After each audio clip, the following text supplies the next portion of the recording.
Welcome back to another episode of Rock Boys Football. Late Monday night, some more massive news for the Oklahoma Sooner fans coming out of the recruiting trail as former Louisville defensive lineman Germaine Lole commits to the Oklahoma Sooners heading into the 2024 season. A couple things on Germaine Lole that we'll get into in just a little bit. I feel like most of the country forgets how good Germaine Lole was during that 2019 season for Arizona State. Now, the last couple of years has struggled with some season-ending injuries. For Oklahoma fans, like, you make no mistake about it, you get a healthy Germaine Lole. You get the version of Germaine Lole that you had 2019 at Arizona State. You are getting one of the better interior defensive linemen, in my mind, across the country.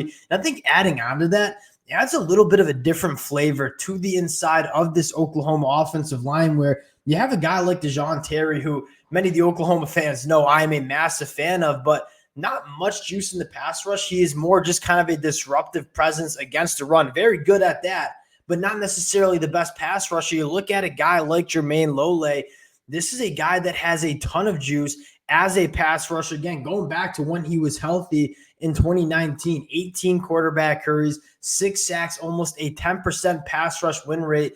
This is an interior defensive lineman that can get some serious penetration, can live in opponents' backfields. Really like this pickup for Oklahoma. And again, if he stays healthy, he is going to be a very good addition to this Oklahoma defensive line heading into 2024. And you make no mistake about it, like, it is so clear how Brent Venables wants to build this program. It starts along the line of scrimmage.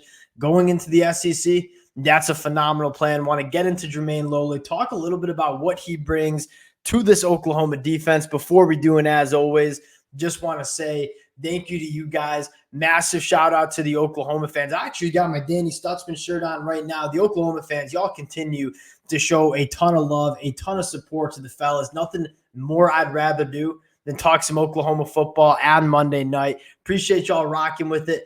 And without further ado, let's get into this one. And I think it starts with two different things. I want to pull up Oklahoma's depth on the defensive line, because I think that's a large reason why Brent Venables has been active in the transfer portal, specifically on the inside of that defensive line. They're going after Dominic Williams as well from TCU. I would be surprised if they land both Dominic Williams and Germaine Lole, but at the end of the day, you get a healthy Germaine Lole for Oklahoma in 2024. I don't know if there's that much of a difference between him and Dominic Williams.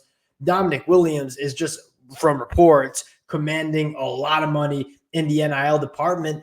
Couple of things that really excite me. One, we talked about the pass rush juice that Germaine Lole brings to the table. I think he probably is immediately the best pass rusher for this Oklahoma defense on the inside of that defensive line. But I think secondly, and we talk about this all the time, I think Brent Venables wanted to make sure that quality depth is in place heading into the SEC. I think he knows the recipe. You have to be not only very good along the line of scrimmage, you have to be deep along the line of scrimmage, especially when you're going into the SEC, where you're kind of going in, game out against elite line of scrimmage teams. You take a look at the depth that's forming. DeJoun Terry, as much as a guy like Grayson Hall and Ashton Sanders, the guy's having strong springs. I think you bring in Germaine Lole, and two things. One, he stays healthy. I think you have a really good interior duo with DeJoun Terry and Germaine Lole. DeJoun Terry, I think, one of the better run-stopping defensive linemen that you'll see in the country. And then Germaine Lole, a guy with a ton of pass rush juice, can create those negative plays, getting the backfield. Really nice balance on the defensive line. And I think at the end of the day, Brent Venables was looking at this defensive line and saying, yeah, we obviously love what we have with Jaden Jackson, what we have with David Stone, but are we sure that we want to make sure we're relying on them heading into 2024? The answer is probably not. You don't want to have to rely on true freshmen heading into the SEC.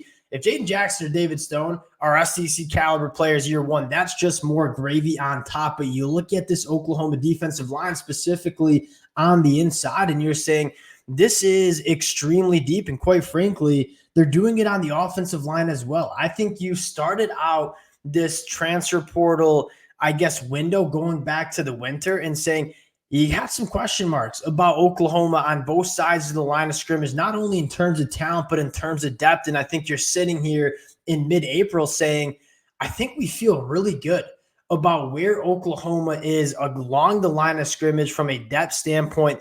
And I think that's massive because you talk about how you win games at the SEC.